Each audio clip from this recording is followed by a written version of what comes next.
Bismillahirrahmanirrahim. Assalamualaikum warahmatullahi wabarakatuh. Selamat bertemu kembali mahasiswi di 4K3 ya, peserta mata kuliah kesehatan kerja. Saya berharap Anda semua dalam keadaan sehat dan baik-baik saja. Ya. Nah, pada kesempatan kali ini kita akan membahas tentang juga lanjutan ya tentang gizi kerja. Ya, ini adalah keamanan pangan ya, safety. Nah, materi ini juga dimiliki oleh Grand Medica Indonesia. Ini untuk pelatihan in-house training ya. Ini saya share dengan izin ya. Jadi untuk kalian yang ingin share materi ini harus mendapatkan izin dari pihak bersangkutan. Ya, nah, keamanan pangan di Indonesia ini masih bermasalah. Banyak sekali kejadian luar biasa akibat keracunan pangan. Ya, di tempat kerja Anda nanti pun ada kemungkinan ya, ada potensi untuk terjadi ini. Ya, untuk itu berbagai intervensi keamanan pangan ini perlu dilakukan. Ya.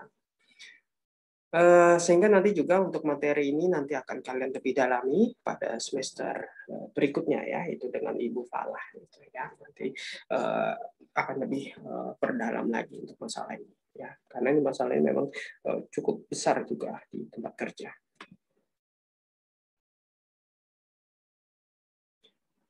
Nah, kita sudah belajar hygiene industri ya pada semester lalu bahwa ada bahaya biologi. Ya. Jadi review sedikit ya. Jadi bahaya atau hazard itu adalah sumber ya atau situasi atau aktivitas yang berpotensi menimbulkan cedera ya atau kerugian terhadap manusia ya. Juga bisa kepada harta benda ya, proses ya maupun lingkungan. Ya, nah ini jangan pernah dilupakan. Nah, bahaya biologi ini juga sering disebut sebagai biohazard. Ya, yang bisa berefek pada manusia melalui kontak langsung ya dengan biological agent ya atau lewat penularan agen perantara ya. Antara lain ya bakteri, virus, parasit ya. Nah, ini bahaya kimia. Jadi substansi kimia adalah makanan yang tidak diinginkan, ya baik asalnya alami maupun didapat. Alami ini misalnya toksin tumbuhan, ya toksin hewan atau alergen. Ya kalau yang didapat ini ya herbisida, ya pestisida. Ini kalau Anda nanti bekerja di sektor industri perkebunan ini paling banyak nih ya. Hormon pertumbuhan, ya zat tambahan pada makanan, ya kalau di manufaktur nanti larutan pencuci. Ya, ini juga bahan kimia atau petrokimia nanti. Nah, ini bahaya dari benda ya, partikel kasar yang tidak diharapkan berada dalam makanan. Misalnya beling, kayu, kerikil, tulang, plastik, perhiasan, jam tangan.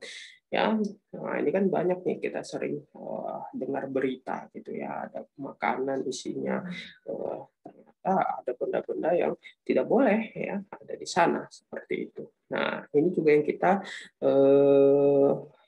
tekankan di kantin kita ya kepada food handler untuk melihat gitu ya, mengantisipasi bahaya-bahaya dari benda-benda yang tidak diharapkan dalam makanannya.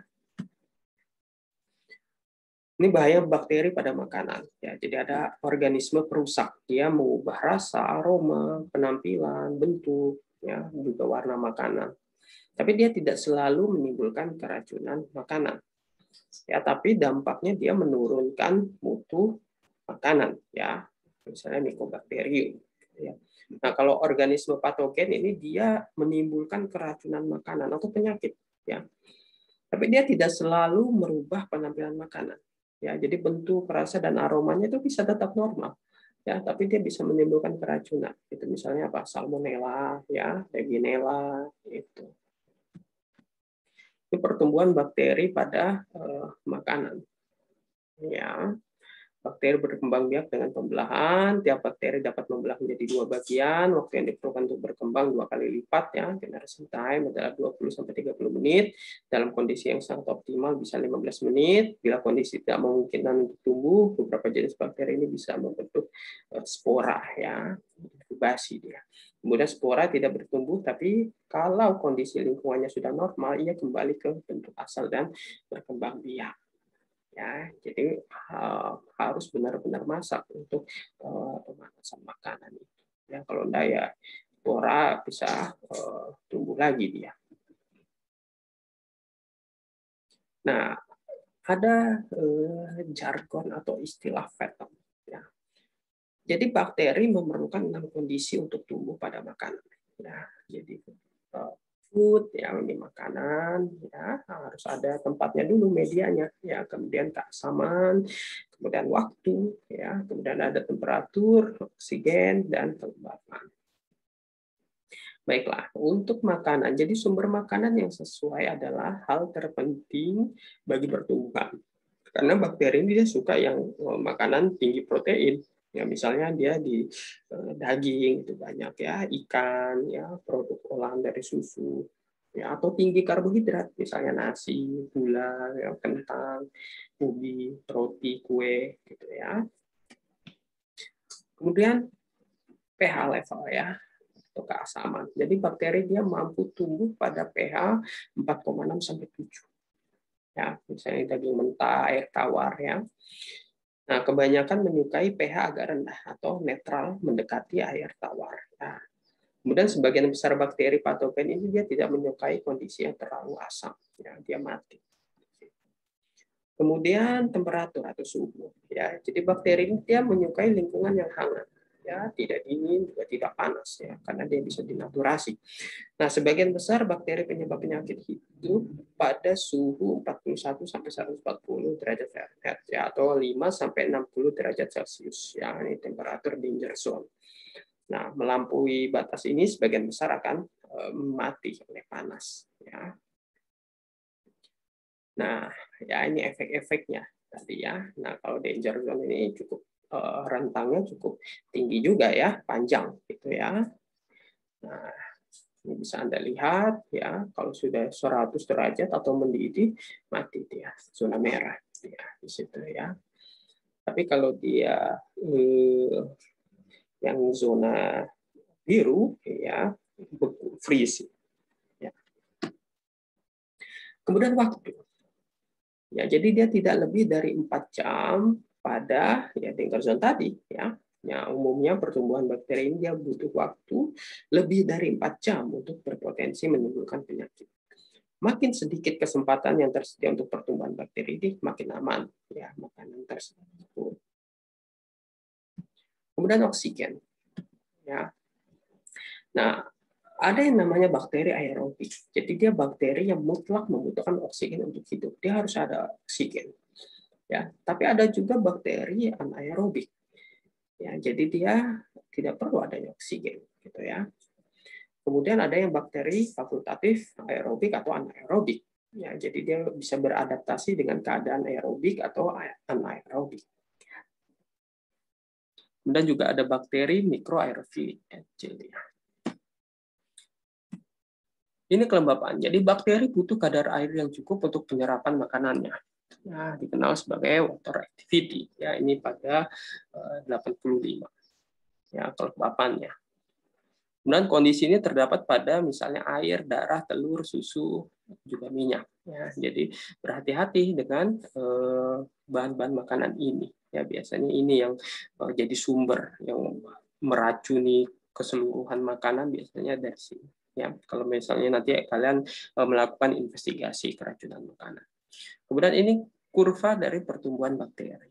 Ya, jadi ada fase inkubasi ya, dia seperti itu diam itu, kemudian suhu atau kelembapan atau apapun yang vetom tadi berubah, akhirnya dia mulai tumbuh gitu ya, dia tumbuh dan berkembang biak ya, secondary phase ya, kemudian ada masa dia mati ya, tergantung waktu. Nah, ini fase-fasenya dia ya. Kemudian ini contoh tindakan pencegahan berkembangnya bakteri pada makanan. Jadi upayakan pertahanan terpadu terhadap bakteri. Jadi membuat pengasaman makanan, ya, mengatur suhu makanan agar selalu rendah atau tinggi, ya, membatasi waktu makanan, ya, yang tadi berada dalam danger zone, ya, kemudian memperkecil kadar air, ya, pada makanan, ya, makanya sering dikeringkan, ya, diasinkan, kayak gitu ya. Kemudian cegah kontaminasi silang. Ya, kita sudah pernah belajar tentang ini materi sebelumnya. Kemudian melaksanakan aturan hygiene yang benar. Ya. Nah, ini sifat patogen dari bakteri-bakteri tadi.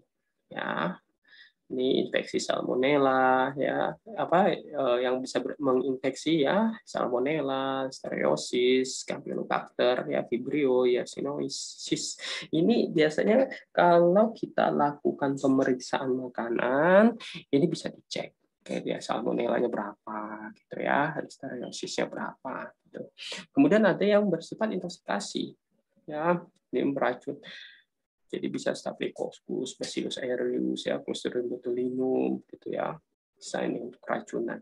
Kemudian infeksi yang toksik, ya, Shigellosis, ya, Clostridium perfringens, E. coli, ya, diare, misalnya.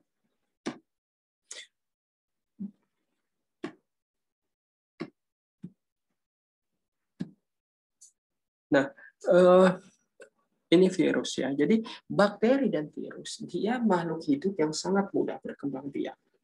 Ya, dan penyakitnya itu mudah menular. Ya, saat ini sejumlah penyakit menular dan yang mematikan itu sudah pindah ya dari hewan ke manusia dan dari manusia ke hewan. Jadi infeksi silang spesies ini bisa berasal dari misalnya peternakan ya atau pasar ya, di mana memang kondisi ini menciptakan pencampuran patogen.